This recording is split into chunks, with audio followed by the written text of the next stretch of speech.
What's up guys, it's me, so this Spinosaurus Productions. First of all, let me get something straight. I cannot find my mask that I use for all of my figure reviews, so unfortunately, you're gonna have to watch me play Jurassic Blocky. And also, I'm gonna be talking off the camera. I'm just gonna be using like a PNG or something. So, yeah, that's gonna be the whole video. So, until I can find my mask, all my figure reviews are just gonna be like this. Anyways, I hope you're gonna enjoy my figure review because honestly, low-key had fun doing this. And enough of me yapping, and let's get straight into it. The Hammond collection Spinosaurus is probably, if not probably, the #1 dinosaur on the Hammond collection right now. This guy is just so fun to look at. And honestly, he's worth the $60. I mean, is he still $60? Let me see here. Hammond collection Spinosaurus.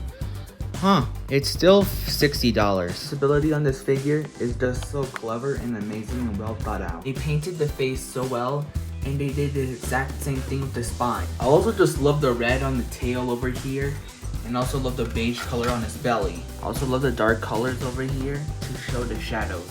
They even tried putting some effort on the teeth. Complaint about the painting is that they just didn't have enough energy to paint the toe claw. Why? Why? The whole thing is way too good because they did the scales too good from here to here. The head with the freckles is just amazing.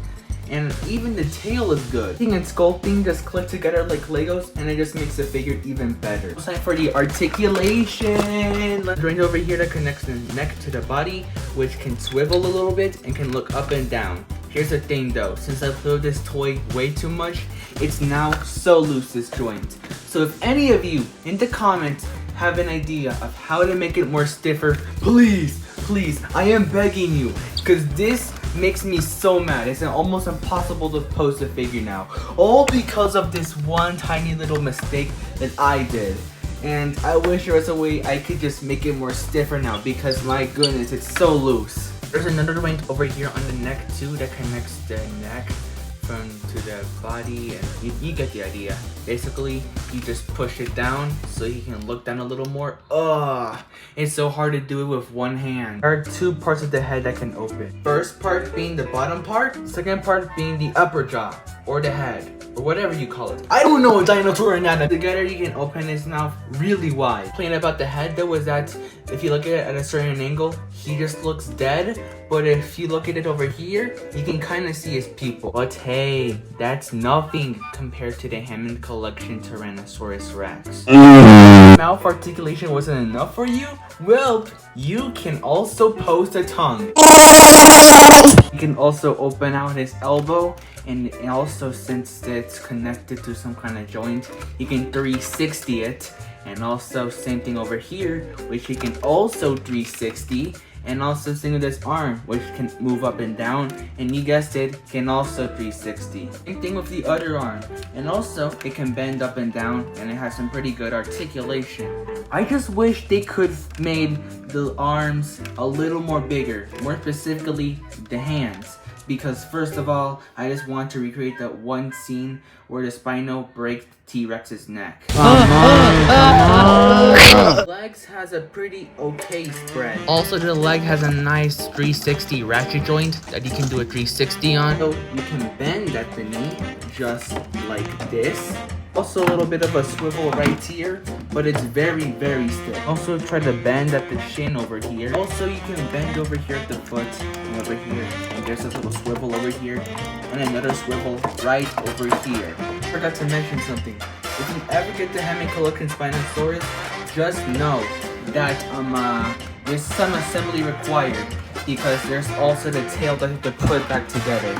But speaking of the tail, it's all made out of bendy wire, which has a little bit of its limits, but you can work your way around it, and it works pretty well, not gonna lie. There's a little peg over here, and also there's a ball joint over here that helps with extra poseability on the tail. The poses you can get on this guy are pretty crazy. You can do the Peter Griffin death pose though.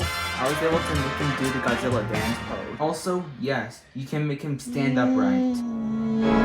Also, this guy is kind of hard to balance, but his tail and his spine does help him. Now time for the size comparison. Collection Spinal with Rumble and Rampage Distortus Rex. Collection Spinosaurus with my Hammond Collection Dinosaurs. Bandai Vinyl Kiryu. Mates Evolved Godzilla. Bandai Vinyl -1 Godzilla. Jurassic World Dominion. Extreme Damage T-Rex. Black Series A New Hope Darth Vader. Chinese Lobotomy Snake Dragon. Also some chocolates. Anyway, from 0 to 5 stars, I'm gonna give this guy, drumroll please, 4.6 stars out of 5 stars. This figure was nearly perfect.